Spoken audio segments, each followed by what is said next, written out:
The following is a Hoop Ball presentation.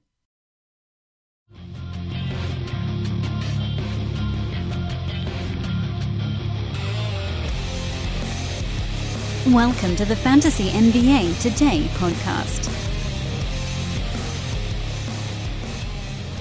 We got our first big Wednesday in the books. We've got Josh Millman coming up later on today's podcast. We got stories by the bowlful.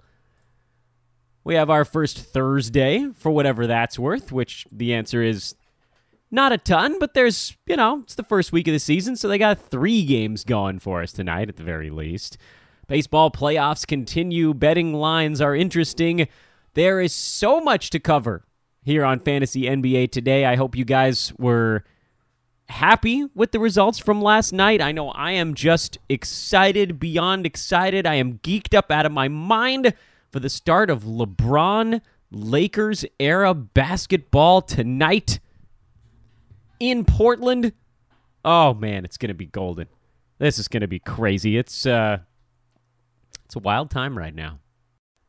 I am Dan Besbris. This is Fantasy NBA Today. You can follow me on Twitter at Dan Besbris. Boy, the lead up to the season, it's so much fun. It's so much fun, but I have to admit, I'm a little bit glad it's over. It's time now to settle back into a routine of watching the games, scouring the wires, making our good strategic decisions, and winning. How do we go about getting there? That's really the question that drives us. Let me give you a quick lowdown here at the beginning of the show. Yesterday, we spent some time discussing how this podcast is set to evolve this season. I don't think that I stressed enough the fact that we are still going to be looking at the large storylines taking place in the NBA. And at the beginning of the season, there are a boatload of those, as I just mentioned. I made a list from last night. 1, 2, 3, 4, 5, 6, 7, 8, 9, 10, 11, 12, 13 storylines to me that came out of last night's action alone. A lot of that relates to how the box scores turned out. So when I mentioned on yesterday's podcast that we're not going to be laser focused on each individual player from the box scores, what I mean by that is, and just to take yesterday as an example, the Wednesday evening card featured 12 games, I believe. 1, 2, 3, 4, 5, 6, 7. Yeah, it looks like 12, 11 or 12. Doesn't matter. I'm trying to count quickly while doing a podcast, and it doesn't come out well. Let's say 11 or 12. If we were going to break down the Brooklyn-Detroit game, and we were going to analyze the box score, I would tell you what everybody did. I'd talk about Jared Allen, Karis LeVert, Joe Harris, Spencer Dinwiddie.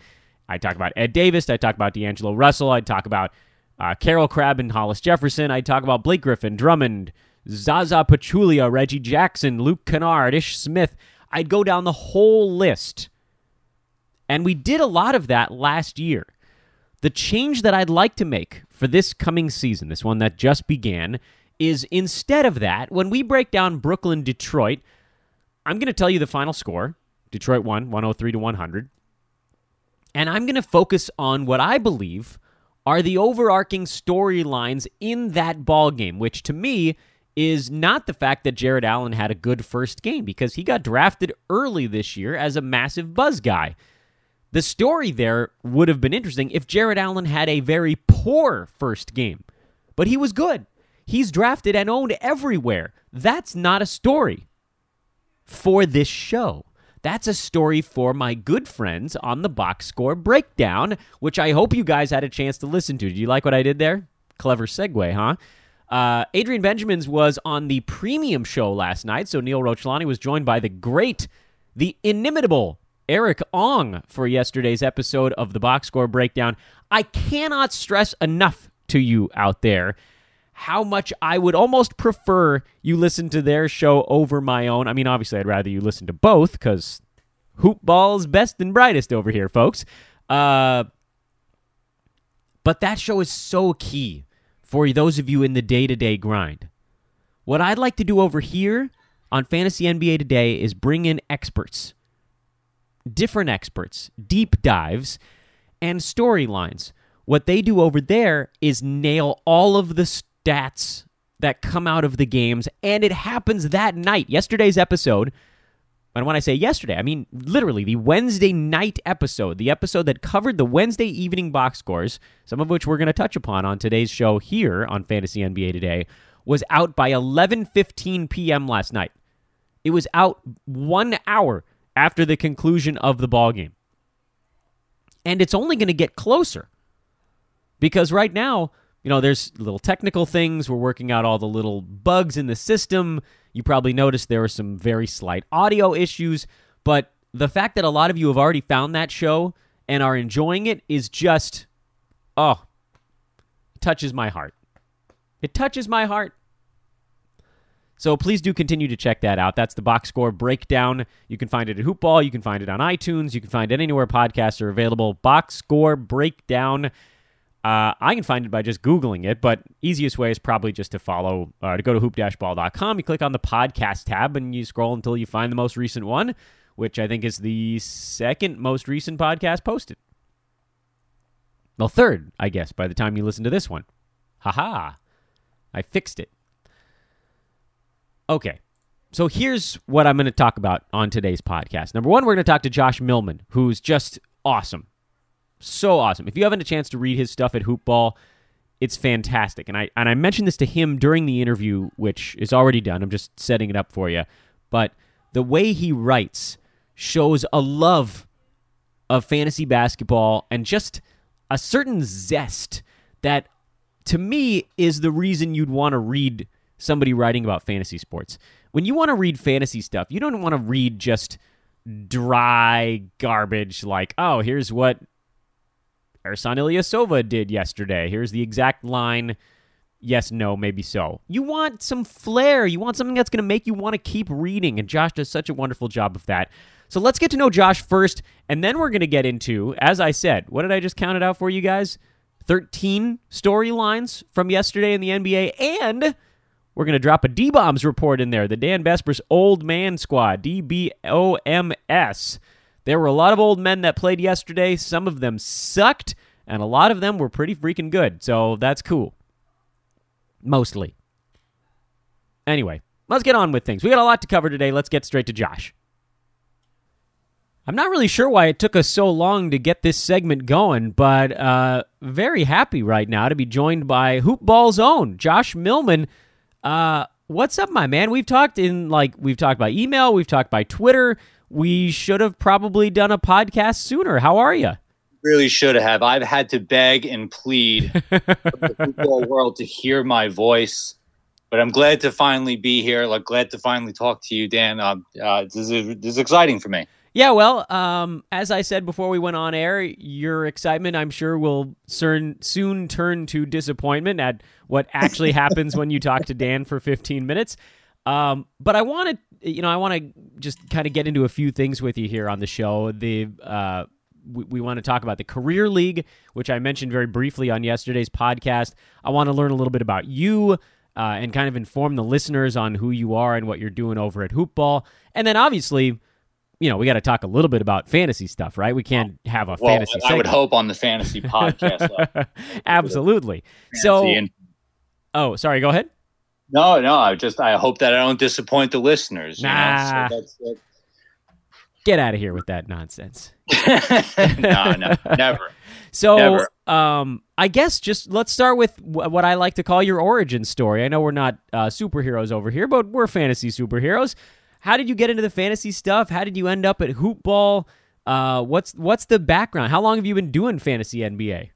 So I've been doing, my fantasy roots are in football, as I'm sure a lot of other people are. I've been doing it since high school and I'm going to date myself here, but this is when, we used to look at game box scores in the newspaper and had to calculate things on like pen and paper. Newspaper? Is that old thing they used to throw up against the old doorstep? No, yeah, like newspapers, the things that rabbits poop in and all that, just that kind of stuff.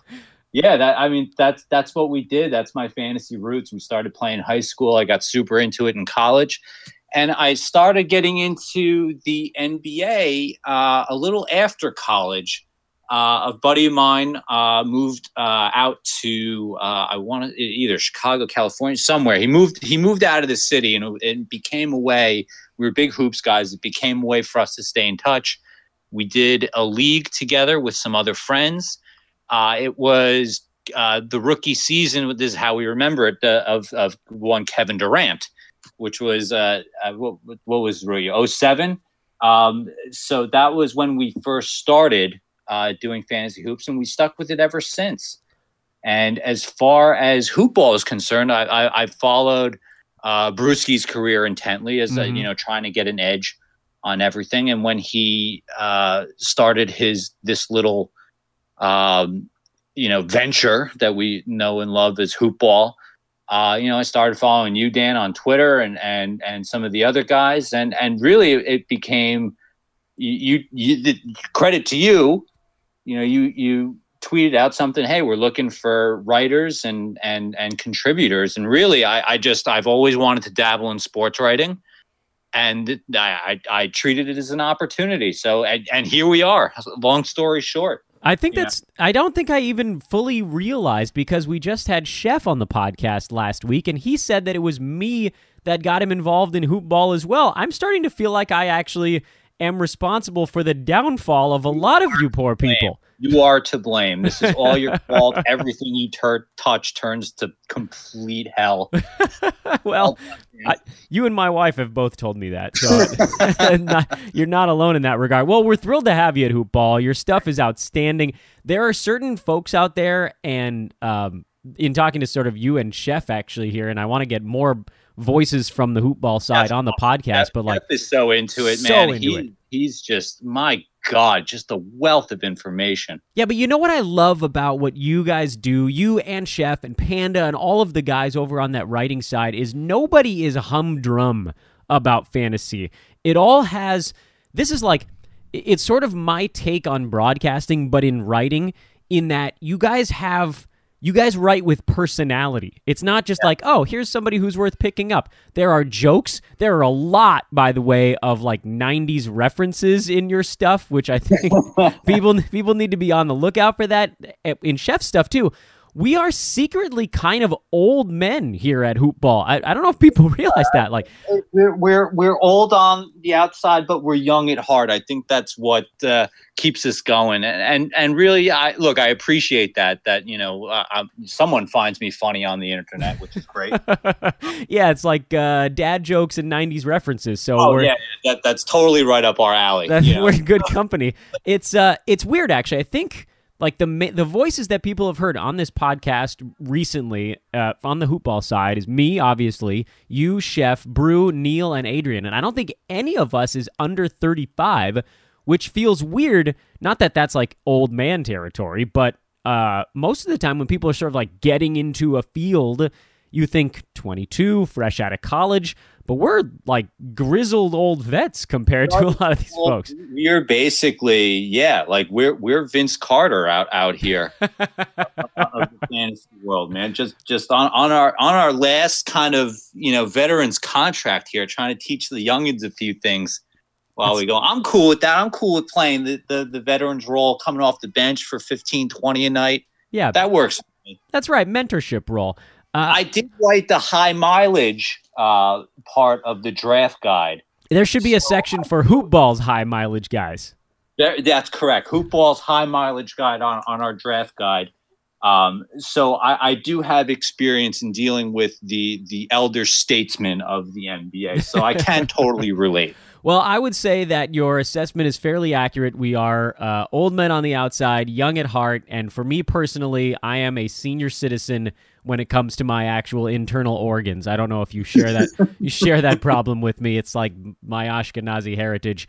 So that's the origin story. That's how you got into this stuff.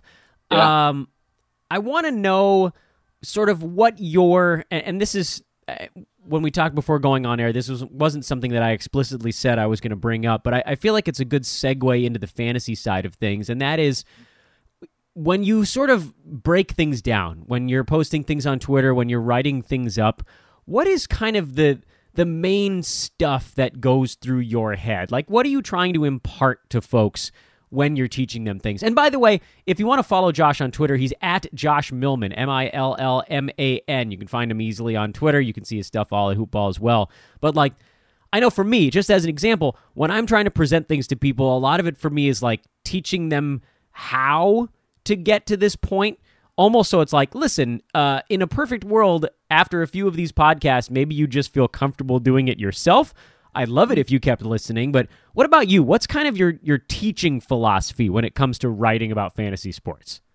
My teaching philosophy is, and you kind of hit it a little bit, like about, writing style and everything like that. I think what you need to do, particularly in fantasy, is that if you put in all the prep work, no matter how much you prep, no matter how hard you study, things are just going to go wrong.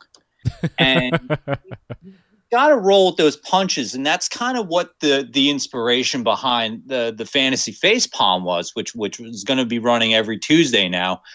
Like we here, at Hoop Ball, we pride ourselves on our knowledge, our studying, and really trying to cover every angle that, fantasy players aren't going to get anywhere else. But even when we do that, just, man, there, just for example, Kyrie Irving puts up a stinker in the opening night, goes 2 of 14. And you know what? Like, it just happens.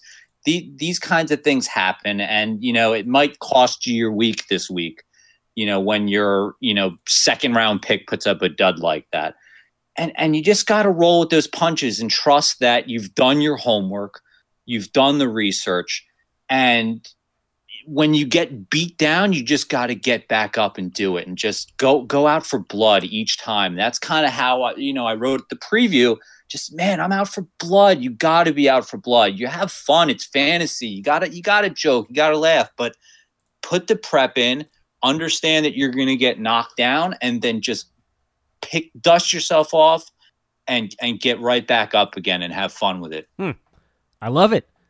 Okay, then let's dig into the fantasy stuff on this deal. I want to try to keep it relatively broad, but obviously this segment is going to air on Thursday, so we are one big Wednesday into the actual NBA season. So if there's anything from sort of like a real life happening now example you want to reference, that's totally fine. But just in terms of things that you're keeping an eye on here early in the fantasy season, what are the big picture items that you're watching right now? And it could be a player, it could be a strategic move. I know for me right now, this is, everybody that listens to this show knows that in a head-to-head league, I am a big-time proponent of streaming roster slots, but not this week. This is the week where you're hunting for full season guys. That's like my big picture thing right now. I didn't want to steal it from you, but what are you looking at kind of from a big picture standpoint here at the beginning of the season? And then is there anything that jumped out at you maybe that's happening as we speak right now? We're recording this show with some of the late games going. That is kind of changing your attitude, something that you want folks to know. I'm leaving this thing wide open for you, which is the world's hardest question. So I know, like, really, you're putting me on. I've been talking to you for 5 minutes. You're putting me on the spot right now. Podcast hot seat. Bring it with guns blazing here. I know. No, well, look, just from a broad perspective, you have to. It's hard. You don't want to overreact too much to one game out of the season, but you start, seeing it. The kinds of lineups that coaches are going to trot out. Kind of seeing are some of the off-season changes happening? And for me, I'll use this as a bit of a segue into the individual player I'm looking at, but you start looking at some of those mid-round to late-round guys. I think those are my kind of core focus in the early part of the season, because you're even if I mentioned Kyrie Irving put up a lousy game in the opener, but you're not getting rid of Kyrie Irving in the opener. As an aside, in one of our leagues, someone offered me Lou Williams straight up for him. I'm like, come on, are we really doing this after one game? Let's be serious here. But you're not moving on from Kyrie Irving after one game. But if someone that you drafted in the middle rounds, doesn't get off on the right foot, you're not going to ditch him after one game, but 2, 3, and all of a sudden you're like, oh man, maybe this really isn't working out. Maybe maybe they're not gelling with their team. Maybe they're not, getting that extra gear that we thought we were going to get. And that segues into my, the player that I'm most keeping an eye on this year, and really the entire fantasy industry, and kept an eye on, was Jared Allen. I am a Nets fan. I for better or worse, I love the New Jersey / Brooklyn Nets. And Jared Allen is going to be just such a phenomenal basketball player. He was an absolute steal last year. We saw him, really start to come into his own, late last season when Kenny Atkinson kind of let him do his thing. And tonight he looked fantastic. Getting to the basket, he made a couple threes, rebounding, block shot. Oh my God, he blocked Blake Griffin tonight, and it was just, Blake Griffin is one of the strongest dudes in the league, and he cocks back his arm, and it's just, oh man, with the full force of Blake Griffin, and Jared Allen just said absolutely not. I was literally waiting for like a Mutombo finger wag afterwards. That just never came. It was that good, but it was everything that you would want to see as a fantasy player. And then the flip side of the coin for me, and something that I was concerned about, when I was doing some of my early season prediction is that, on the flip side of that coin is Andre Drummond went for 20 and 20 tonight. I mean, he was and he did this in foul trouble most of the night. And that's just something that, really hurt the Nets last season. And it's just big guys just dominating on the interior, big guys just dominating on the glass, and just some huge scoring and rebounding games by opposing centers. And I know that the Nets now are kind of, they're a little bit shorthanded. They had no Hollis Jefferson, no Damari Cal, Crab's out too. So they were playing with a little bit of a shorter rotation. But I question just, he's still only 20 years old. While his shot blocking is great, his overall defense just needs to get better. And that's just footwork, positioning, the whole nine.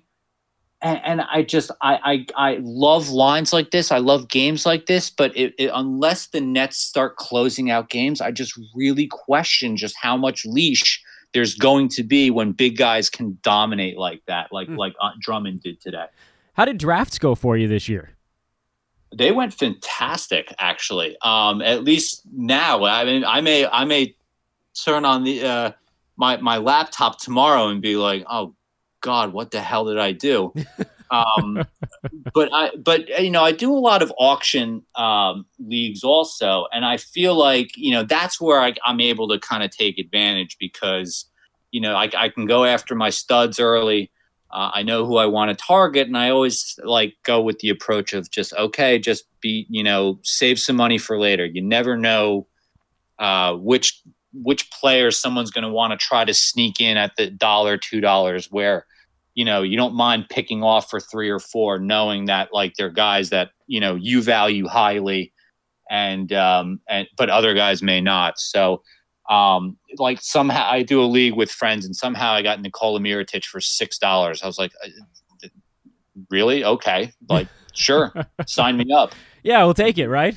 Yeah. Seriously.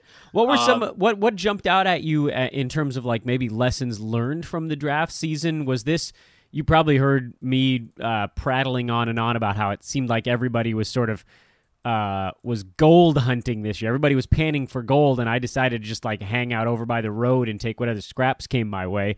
Did you feel like drafts were a situation of a lot of guys falling to you? Did you hunt a lot of the sort of young and interesting guys? What do you feel like maybe people could learn going forward from draft season? I think it's kind of a combination of both, and Brewski kind of made this point on one of the pods. Was that he stressed that it was kind of I guess he called it a public kind of view into things where there weren't too many super kept secrets this year that the general public were pretty much aware of. So when that happens, it's okay, there's some young guys that you can target, but you also have to kind of make sure that you're not missing out on your D bombs, if you will, guys that that have hung around the league for a while and they're still going strong. Your Collisons and Thad Youngs on Indiana, those guys. I have a lot of shares of Collison for that reason. It's just guy just gets it done. Does what he needs to do, and it's easy to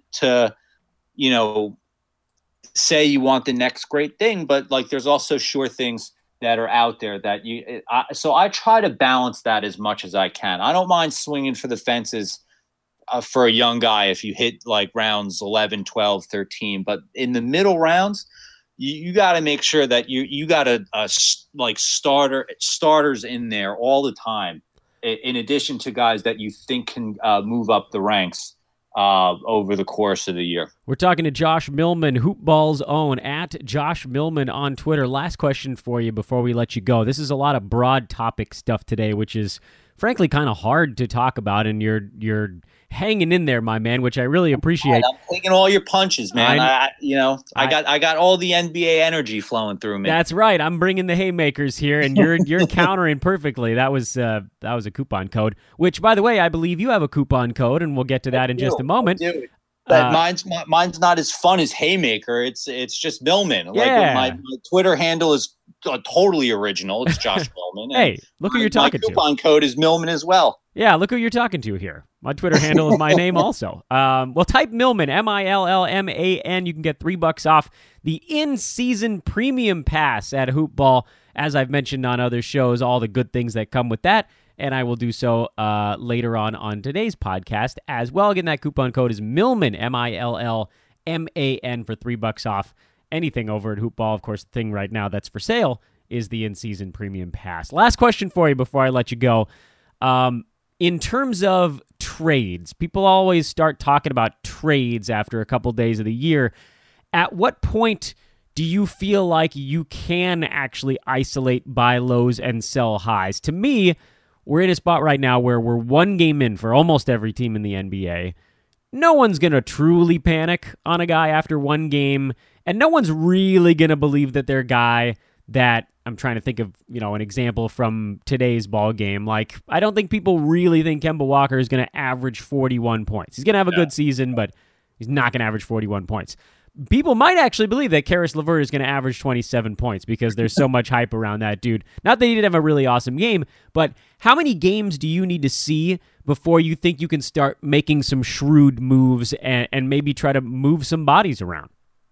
I would, give me at least like 2-3 weeks, I'd say. Mm-hmm. So much depends on, where you are in your league standings, what your deficiencies are, what categories you need help in, and also like some of the other owners in your league. You got to understand your environment as much as you understand, who you want to sell high on versus who you want to buy low on. There's just so many factors to have to consider. You got to wait at least, I would say, easily 2-3 weeks before, you can really tell, okay, this guy's team stinks. Your team's really good, but I could use some help with assists. My point guards are a little shaky. Maybe you can get a guy that's, like Darren Collison, for example, who had a rough game tonight. Someone may get a little bit panicky if there's another one of those in there. But it's not just saying, "Oh, I'm going to target this guy." It's understanding who you're playing against. Do certain guys like to trade in your league? Are there other guys who tend to hold on to their assets as long as possible? And also just, and understanding, what it is your needs are, but don't be afraid to go out and make some trade offers. But think about, scenarios in which it's fair on both sides. Don't go with Lou Williams straight up for Kyrie Irving and expect you're going to get a rational response back from the owner. So that's directed at somebody. Help both sides. Yeah. That doesn't sound all that hypothetical to me. No, it was very, very real. Very real and very upsetting. Yes. Josh Millman, my man. Can we do this again soon and talk about? We'll get into some more specifics on the night. Oh, wait a minute. You almost let me finish without. You almost forgot. I'm so glad you didn't forget. I didn't forget. Career League. This is the craziest thing. This is the craziest idea anybody has ever had. And if you, Josh, ever had a free moment in your life, I have to assume it's now gone. Can you tell people what you've roped us all into at Hoopball? This was, it's funny you mentioned you don't have a free moment, but as you know, with kids, and I said this in one of my write-ups, when you're in, Red from Shawshank, it's, in prison, a man will do almost anything to keep his mind occupied. When I am with, I'm putting the kids to sleep and I got to sit in a dark room with them and make sure they're not, petrified to go to sleep. It's just your mind goes into weird places. And it was just the summer and the season was over. We weren't quite at draft prep season. Free agency was, it started, then it went away. And I'm like, okay, what can I do here? Is there something, that we could add to the hoop ball mix? And this bizarre concoction of, let's see if we can combine, some of the all-time greats of the NBA with some of the players now who could be all-time greats. And could we make it work? And God bless Panda, our editor, Mike Passador, 30 deep champion, the whole nine.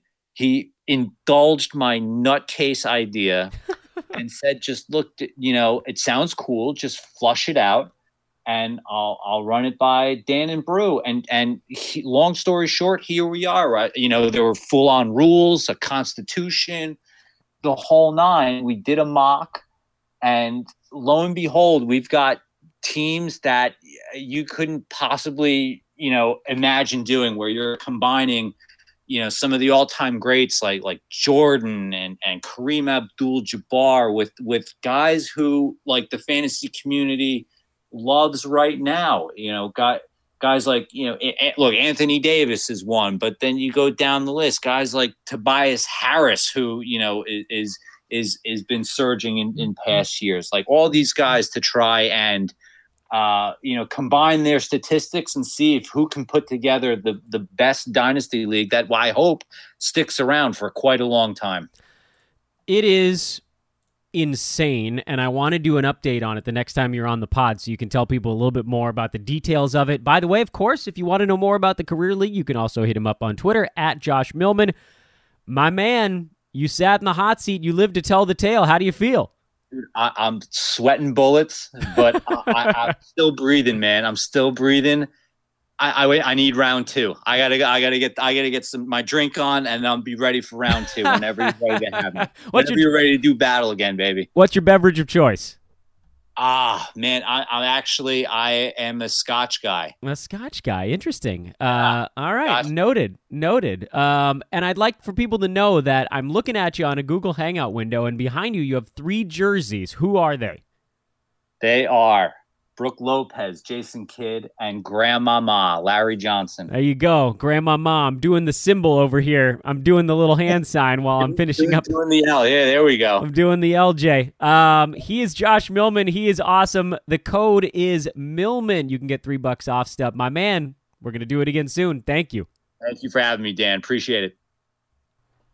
You know what I love, guys? I love talking to guests that bring energy to the podcast, or co-hosts, as it might have occurred in the past at some point. Wonderful talking to Josh. Can't wait to bring him back on the podcast. I'd like to do it every couple of weeks or so, just to get thoughts on big storylines going down. We'll get into more specifics with him next time around, but this is such a fun time of year to talk about overarching stuff, and that's something that I want to pause on here, because I mentioned it in passing with Josh, but I really want to mention it again as sort of my big tenet of the first couple weeks of the NBA season from a fantasy perspective. This is, you guys know me, man. You know how much I love streaming roster slots. And I mentioned this on yesterday's podcast, but it bears repeating. This is not the time to be using your last roster spot for streaming. not the first week of the year. I know everybody wants to get off to a good start, and winning your head-to-head matchup on the first week puts sort of an auspicious feel to the season up ahead, but it's far less important than isolating full season top 75 or better value. You can almost always, standard leagues, disclaimer, standard leagues, you can almost always find a top 100 guy for a week. There's almost always somebody floating around that's about to go 2 to 3 games at a top 100 clip. There are usually, there's a lot of guys actually in that top 100 range. There's usually a couple of top 75 guys for a week, a couple maybe of top 50 guys for a week, but those guys don't last when you're streaming. When you're really focused on streaming, and most of the questions that I've gotten on Twitter have been, who's a good option here with somebody out? You can crank out a 3 and 4 games kind of thing, maximize your moves.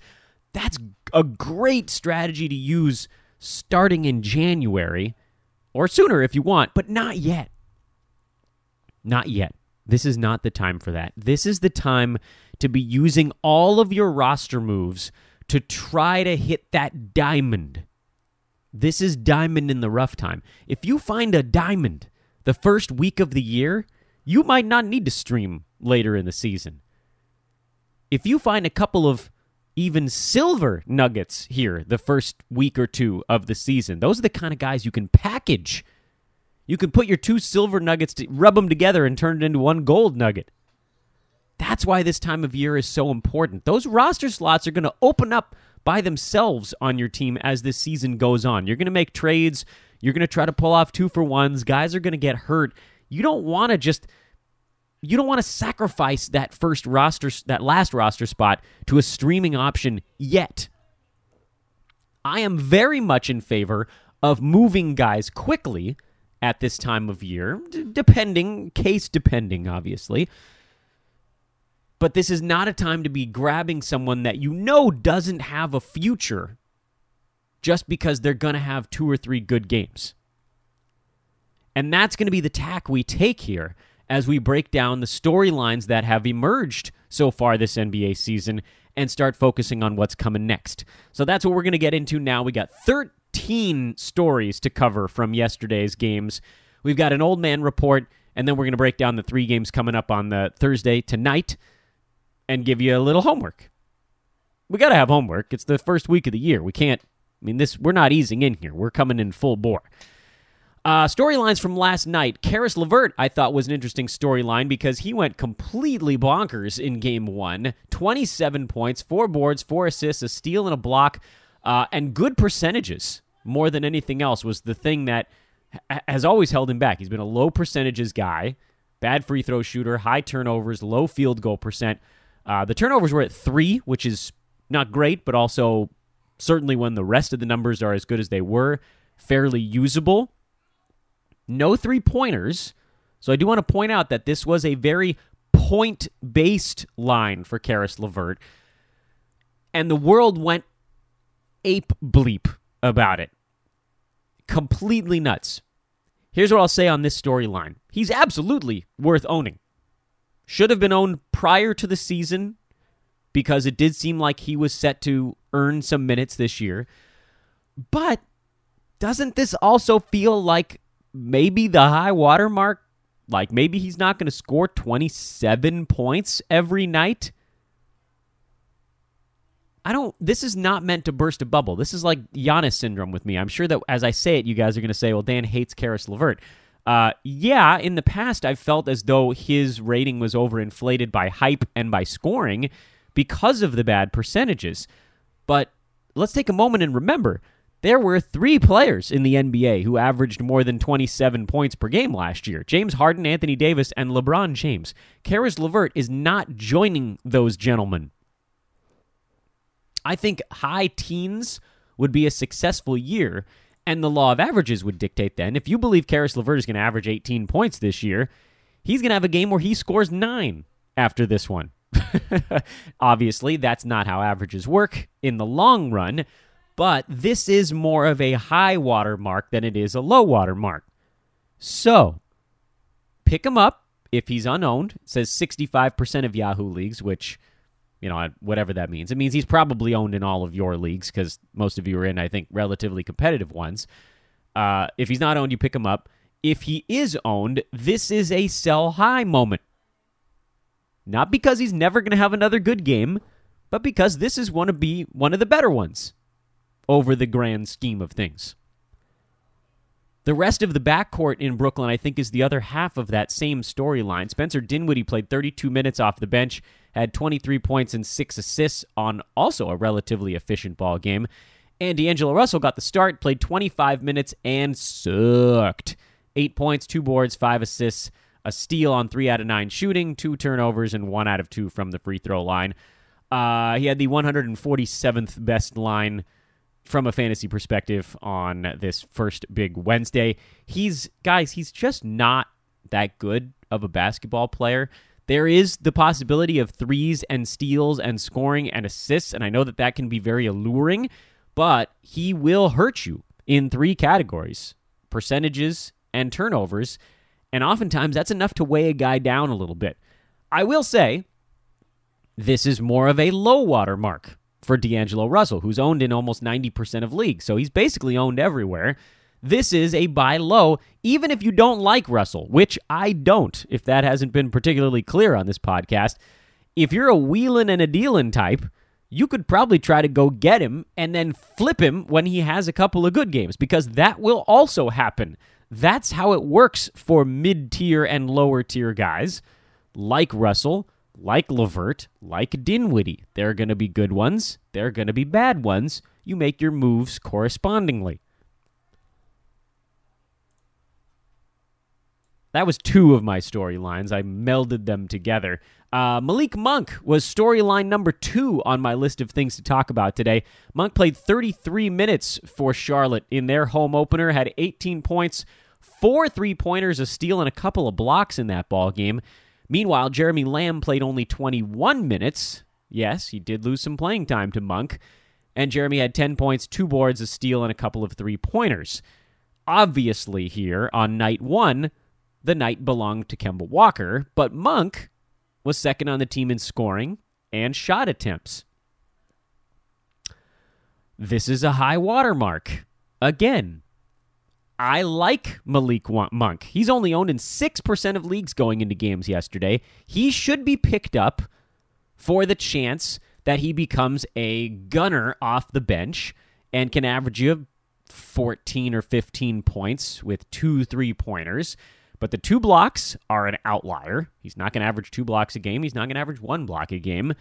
The 4 3-pointers is obviously more than he's going to make most nights. And if he's taking that many shots from downtown, shooting 44% is actually pretty good.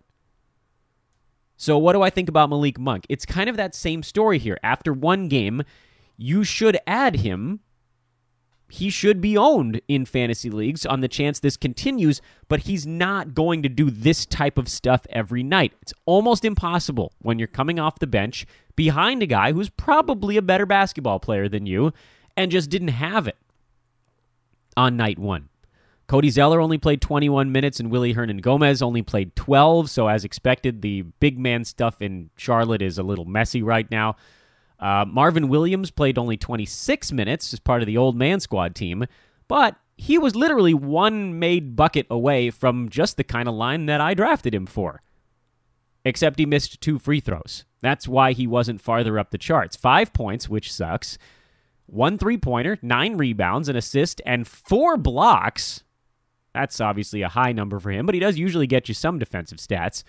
On 2 out of 7 shooting and 0 for 2 at the free throw line. That's the thing that killed you. If he goes 3 for 7 from the field and makes both of his free throws, then he's 10 points, 9 rebounds, 4 blocks at a 3-pointer. That would have been a brilliant fantasy line. So I'm still very bullish on old man Marvin. I don't know why I talked about that. I have a whole list of old men that I wanted to talk about, and he's on it. So we'll circle back to that. We don't want to get sidetracked just looking at Marvin Williams. The key here is the Monk versus Jeremy Lamb thing. If you're sitting on Jeremy Lamb, which about half of leagues somebody is, you're not dropping him after 1 game. Charlotte fell way behind in this game, and Monk was part of a unit that led them back into the ballgame. It's as simple as that. Monk got extra run because he played well. And Jeremy Lamb didn't because they were getting waxed when he was on the floor. Also another storyline from that same ball game. We mentioned the Hornets centers. I did want to touch upon that. Willie Hernan-Gomez still has that really interesting per-minute thing going on. He had 9 points, 5 rebounds, and a steal in only 12 minutes. But as long as Cody Zeller is healthy, he's not going to get enough minutes to matter. It's as simple as that. Neither center is worth owning while both centers are healthy and on the floor. That's how that sits. Third storyline emerging from that same ball game, Ersan Ilyasova played 29 minutes for the Bucks off the bench. They're basically at full strength right now. So there aren't a whole lot of weird notes to point at in this ball game. Had 13 points, 9 boards, a 3-pointer, a couple of assists, 6 out of 9 shooting, and fouled out in an interesting twist. I'm inclined to think that he actually could play mid to high 20s in minutes most nights. I'll admit, this surprised the hell out of me. But then you kind of look back at some of the other notes on this ball game and on this new Bucks team. Coach Bud does not like to play his starters more than about 34 minutes per game. He doesn't want to run them into the ground. He realizes the value of having his guys healthy and functional all season long. Middleton, 33 minutes. Bledsoe, 33 and a half. Giannis, 34 and a half minutes. Malcolm Brogdon, 38 minutes. He was actually the big minute guy. Brook Lopez, 21 and a half. Ilyasova, 29. Dante DiVincenzo, 22 minutes. And then everybody else, a smattering of minutes on this team. I like what I saw out of Ilyasova. He's not going to make 6 out of 9 shots every game, so we can't get too attached to the field goal percent and the scoring. But if he doesn't foul out, well, you just don't know. Brook Lopez is not the kind of center that's going to be on the floor for 30 minutes a night. That's just not who he is in the modern NBA, aside from perhaps when they play teams with an Andre Drummond or someone out there where you really need his size on the floor. Ilyasova is a very good rebounding, floor-spacing, power forward type that can slide over and play a little center. He's going to pick up the minutes. Giannis isn't on the floor at the 4. He's going to pick up minutes at center when Lopez isn't on the floor. And if you roll those together, you're talking about 25 to 30 minutes a night. So I think he should be owned in sort of a weird and surprising twist. He's a guy that's not being talked about after last night's games, but I think he should be.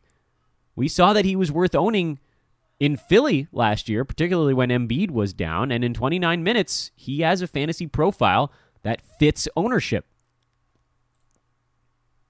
So let's cross Ilyasova off our list of topics to talk about. Jonathan Isaac is next on the list of topics I wanted to talk about coming out of yesterday's ball games. Got off to a rough start, obviously, had himself some foul trouble, ended up playing only 18 minutes in the Orlando Magic come-from-behind win over Miami. Yes, the Magic beat the Heat, who, as we've said on this podcast, I am very down on Miami this year. I think this is a season where, they were able to smoke and mirror their way with good coaching and defense to a lot of extra wins last year, but they had no talent upgrade season over season, and the teams around them, aside from Cleveland, got better. Anyway, that's not the point of this. Jonathan Isaac, this is a massive buy low. He's a starter on this team, for goodness sake. The Magic also really split the minutes around on this particular game. The bench played better than the starters. So, Nick Vucevic only played 28 minutes, Augustine 22, Fournier 23. Guys like Jaren Grant, Jonathan Simmons, Mo Bamba, Terrence Ross, they also racked up 20-some-odd minutes. If the Magic starters come out and play better in the next one, and Aaron Gordon, by the way, did, then you're going to see the bench guys' minutes drop, and Isaac's minutes are going to come back up. And guys, we don't need him to play 30 minutes to have fantasy value this year. His value is going to lie in three-pointers and defensive stats, and the simple fact is he didn't do those yesterday. He's not going to be a high-usage guy. We don't need him to be. In fact, I'd rather he go 2 for 4 and not kill you in field goal percent. Big buy low. Big buy low. It might take a little bit for him to truly settle in, but this is a massive buy low on Jonathan Isaac. The New York Knicks. I got to talk about the New York Knicks. What's going on with the rotations out there? I guess it didn't matter because they won, but Mario Hezonja, Trey Burke, Kevin Knox, and Frank Ntilikina are all on my list. I rolled them all into one storyline emerging from Wednesday night. Knox came off the bench, played 23 and a half minutes, had 10 points on 16 shots, so he was out there just chucking away. Trey Burke got the start, played only 20 minutes, and had 15 points in the blowout. Frank Ntilikina got the start, played 33 minutes. That was the most on the team, and really didn't do much with them. He is the ultimate low-usage guy, but he did have 3 steals and a block. And Mario Hezonja went crazy on a per minute. 19 minutes off the bench, 15 points, 3 threes, and 3 steals. Those 4 guys, I don't want Kevin Knox. He's off my list. Mario Hezonja only playing 19 minutes is a concern for me because in only 19 minutes, you're not going to put up that kind of fantasy line every night. It's impossible. You can't have that high of a usage in 19 minutes every single evening on a team like the New York Knicks. So I'm going to let it ride for a little bit here in the hopes that his minutes come up over the course of 1 to 2 weeks. If his minutes go down, then we're really in trouble. But if we see them start to trend up, even the tiniest bit, then he's a strong hold. Ntilikina, I'm not buying because he has no fantasy game. And Trey Burke, I think I am buying. He's not owned in that many leagues, but he won the starting job. He was efficient yesterday. And if this game was closer, I think you would have seen him for another 6 or so minutes in the fourth quarter. 27 minutes a night out of Trey Burke is more than enough for fantasy value on a very bad New York Knicks team that needs guys that can actually go put the basketball in a bucket. So yeah, I'm in on Trey Burke. Not, by the way, in on Alonzo Trier. I don't think that that's something he can keep up on a night-to-night basis. Again, you got some garbage time stats in this ball game. The damage for Trey Burke, was actually done well before garbage time. He had his 15 points by the end of the third. Courtney Lee also due to come back relatively soon for New York. We'll see how that impacts things at the shooting guard small forward spot. But again, Trey Burke, starting point guard, and it's hard to find decent late-round point guards in this league, so you might as well consider him, flip him onto your club. Cleveland Cavaliers. That's another storyline. So I'm not going to mention George Hill in great detail because he's going to be in my old man report in just a few minutes here. But he obviously had a really good game. The other Cavs that I think I wanted to throw into the mix, Cedi Osman, 17 points, 10 boards, 4 assists, 2 steals, and 2 threes. He's definitely a guy you should pick up in the hopes that he can keep this thing going.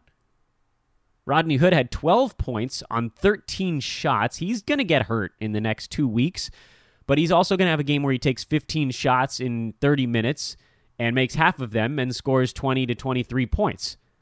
So I think he's also probably worth owning. I'm not all that interested in owning Jordan Clarkson. And to me, that's the story of the Cleveland backcourt. Colin Sexton is not playing yet. Cleveland wants to try. I told you they're going to try. They played a better team than themselves. Toronto, far superior team to the Cleveland Cavaliers. But the Cavs are going to try to win. And honestly, if Kevin Love plays any kind of decent ball game, they might have been right in this thing. Kevin Love had probably his worst game of the year, and he still had 21 and 7. This could end up being a very large season for Mr. Kevin Love. If he can stay healthy, which he probably can't. We got another old man alert on the Toronto side, but that'll be coming in the old man report. PJ Tucker, he could be in the old man report, but he wasn't on my list. He had 19 points in their opener on 4 3-pointers, 6 out of 11 shooting. Guys, he's not going to shoot 55% for the year. He's not going to make 4 3-pointers a game. We've seen this from Tucker before, and every time I buy in, he comes back with a 4.2 rebound, 1 3-pointer dud. He's a very low usage, very low per minute guy who's going to see a decent amount of playing time this year, but it's just not going to be this good every night. He's not going to outscore James Harden, right? Houston got waxed in this game, by the way. Carmelo Anthony had 9 points and 4 rebounds in 27 minutes. His goal is going to be to score some points for this team, and if you thought it was going to be easy for him right out of the chute to acclimate, you had another thing coming. I still think I'm gonna drop him. I would suggest a drop in standard 9-category leagues. If you're in a league that favors scoring, I think you could hang on to him a little bit longer. All the ridiculous James Ennis hype. He's also a low-usage guy. And, the real name here was Tucker is the one that everybody's jumping on. And he'll be headed back to the waiver wire, I would assume, in the next game or two. San Antonio point guards is on the list of storylines emerging from yesterday. Patty Mills played 30 minutes and didn't do anything with them, as will be the case for most of the guys on this team, not named LaMarcus Aldridge or DeMar DeRozan. Pau Gasol had 5, 7, and 6. I know he's not a point guard, but he's a guy that I think we were keeping a little bit of a watch on. Rudy Gay also in the old man reports. We'll get to that in a moment, too. For the Sacramento Kings, a lot of interesting names that emerged. Most of them are owned, the guys that had half-decent ball games. Nemanja Bjelica is, to me, the guy that we wanted to mention on this podcast because he had 18 and 8. I'm not buying this as a long-term thing. We've seen his fantasy game is severely limited, and this is a high water mark for him. So, no, not buying into that. And the Clippers had a number of storylines emerging from day one.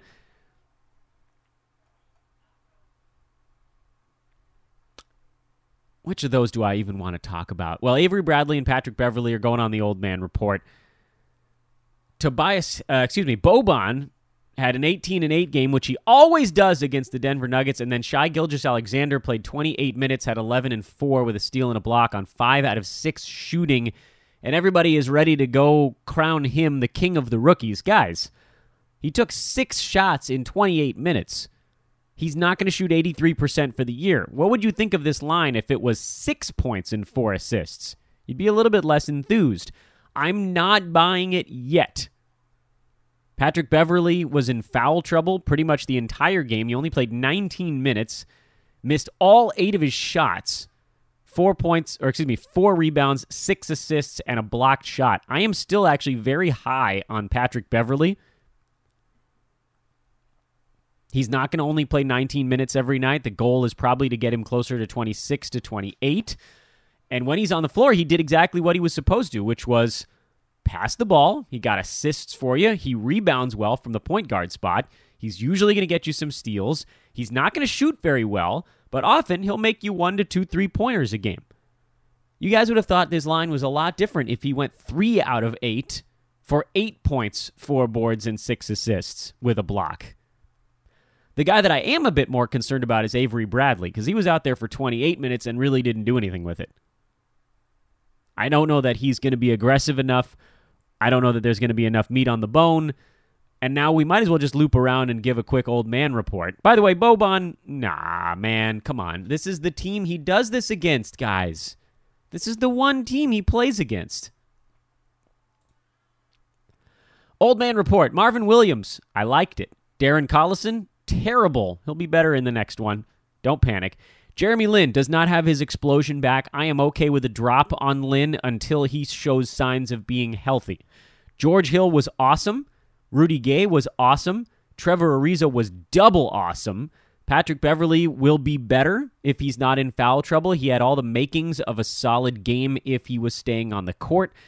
Avery Bradley, just defensive stats. He's a guy that I think I'm willing to drop, even though he's out there for a lot of minutes. I don't know that he's the same old Avery Bradley. I would, if I could, give him one more game, unless you have to make a move very quickly. And then finally, an old man that wasn't on my old man list, but might work his way on, Danny Green. Guys, Danny Green played 33 minutes for the Raptors yesterday. I know DeLon Wright was out. For 11 points, 5 boards, 2 steals, 2 blocks, and 3 3-pointers. This was vintage Danny Green. And it basically came out of nowhere. He is owned in like 1 out of all of my fantasy leagues. CJ Miles basically didn't play. I I mean, the question, I guess, is how much playing time does DeLon Wright take from him? But if he's playing this well on a nightly basis, he might have enough to actually get through this thing. And obviously, Toronto plays a better pace than the Spurs. I think you have to. I know we're likely to get burned on this one. Such has been the case so many, many times in the past where Danny Green has one good game and then vanishes. It happens every single time. But on the chance, the tiny little chance that this is the time it doesn't, you have to be there. Here's why. 11 points, 5 rebounds on 9 shots. The last time Danny Green averaged 9 shots in a year was 2014-2015. The last time he averaged 28 minutes or more in a year was 2014-2015. And in that season, Danny Green was a top 40 fantasy guy. I will give you, there is a very real possibility that you will drop him after Toronto's next basketball game. But this is why the beginning of the season is so important. You're looking for guys where the ceiling is inside the top 50. That's what we're hunting this time of year. We're looking for guys that can make a full season difference to your fantasy team. And Danny Green has shown in the past he can be that kind of guy. He's a 9-category hero when they actually let him play a little bit. But it's been forever in an unbelievably slow, unbelievably yank your minutes around kind of San Antonio offense. And we all, myself included, just sort of forgot that there was a chance he might get healthy and they might just let him fire away this year. Toronto plays faster. So I am, out of all the things that happened yesterday, and I know there were a million of them, Danny Green for me is actually up near the top of things that you could do that could change the complexion of your team. Obviously, to go along with a number of other interesting guys, the Cavaliers, I think, was a spot where value is set to be had. I think the New York Knicks were a nice spot where there are some interesting pickups. But to me, those are your storylines from big night number 1. And we will obviously follow them as they weave their way through the next week or two. Thursday, tonight, 3-game slate. Chicago is in Philadelphia. Chicago having their season opener on the road. Sixers favored by 12. The Wizards hosting the Heat. Washington by 5.5. And the Portland Trailblazers, 3-point favorites against the Los Angeles Lakers in Portland. There's going to be a lot of money coming in that game on the Los Angeles Lakers. I would probably fade LeBron James, believe it or not. I think they're going to have some serious chemistry issues. I do think Portland wins that basketball game. Teams playing their second game usually have a little bit of an advantage over teams playing their first just because the jitters are out. So I do kind of like Miami going into Washington. I don't like the Wizards this year. Miami's coming off a loss in Orlando. I expect them to play better tonight. So I would say slight leans to Portland and Miami. But as I mentioned on yesterday's podcast, I don't like to do a ton of wagering this time of year because there's so much variability. Anything can happen in these games. Somebody could just go totally ice cold that you're normally counting on. We do better once we get into the grind of the season, but I know a lot of you are out there and you're lusting for things to throw money at. So that's just my quick thoughts on 2 of those 3 games at the very least. In terms of homework, interested in the rotations in Chicago. I think we have a pretty good idea that Chris Dunn, Zach LaVine are going to be playing large size minutes for the Chicago Bulls. What we don't really know is how many minutes Bobby Portis is going to play, how many minutes Jabari Parker is going to play. There are a lot of weird little things going on with that Chicago team, and I do want to get a feel for it. So tonight, opportunity number 1. The Wizards, does Dwight Howard play? And if so, what impact is he going to have on some of those other guys? Can Otto Porter overcome that? Can Markieff Morris overcome that? It's not a game that I really want to watch outright. It's pretty easy to see if somebody's rebounding numbers are way up or way down. And then You know damn well I'm going to be watching that Lakers-Portland game. Oh, boy, I can't wait. There is not a whole lot of mystery on the Portland side. It's going to be Dame. It's going to be CJ. It's going to be a little dose of Aminu. It's going to be Nurkic. Hopefully, here's the one storyline you can watch for in that ball game. Is Mo Harkless healthy enough to play? If so, he could end up being an interesting waiver wire kind of guy. On the Lakers side, I throw my arms up in confusion. I have no idea how the minutes are going to shake out. I have very few Lakers shares on my team outside of a couple of JaVale McGee's floating around because I think it's just going to be kind of fun to watch him dunk for 20 minutes a night and hope that he blocks 2 shots. But otherwise, you're going to see timeshares at point guard, at shooting guard, at small forward.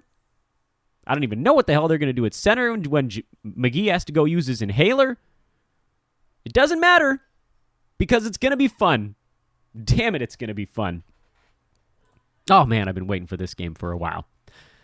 All right, folks, that's your Thursday edition of Fantasy NBA Today. I think we basically covered everything. There were a lot of things from Wednesday night that I wanted to talk about. I'm glad we got into them.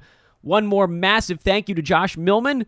A reminder, Millman, Millman. That's the coupon code. Get $3 off the in-season premium pass, which is also, I believe, $5 off by itself right now. So you can get that thing for $8 off with the coupon code and getting it now.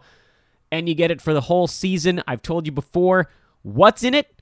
Nightly live video chats with Hoop Ball pros. You can ask your questions. At 8 o'clock Pacific last night, from 8 to 9 p.m., Adrian Benjamins and Mike Apatria were on live for premium members, and you could have just hit them. You could have been like, hey, guys, what did you think of that Knicks game? And they would have told you right away. That's part of the premium pass. You get the premium written content. Najee Adams broke down some of the eye-popping performances from Wednesday night. That's the written side. You get Brewski's weekly lineup show on Monday. You get the Waiver Wired show on Sundays. You get premium forum chats. It's a lot of really cool stuff, and you should get it. That's hoop-ball.com. Click on the Premium tab, choose Go Premium, and then select which item you'd like to get. And, of course, at the end of the podcast, I've taken a moment here over each of the last 2 weeks to beg and plead with you as Dan, once again, I get down on bended knee before you.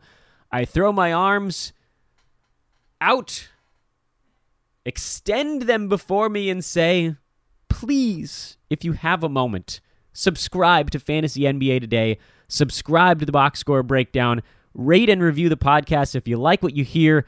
I will be forever grateful and forever in your debt. One more big piece of news. We will not have a show tomorrow on Friday. Instead, Aaron Brewski and myself, we will be doing our first live show of the year on Saturday afternoon so that all of you can be off work and enjoy the very first live Fantasy NBA Today of the 2018-2019 NBA season. It's going to be replete with fun shirts, storylines, questions from the YouTube chat room, and it is, of course, completely free. Aaron Brewski, the man, the myth, myself, you'll get us both. Normally we do this show on Friday, and going forward it will likely be on Fridays, but just this first one, Saturday afternoon. So stay tuned for more information on that at Dan Besbris, at Hoopball Fantasy. Here's where you can get all the updates on exactly when that show is happening. And of course, the blurb feed. I'm Dan Besbris for Josh. Have a wonderful Thursday. We'll talk to you No, not tomorrow. We'll talk to you Saturday.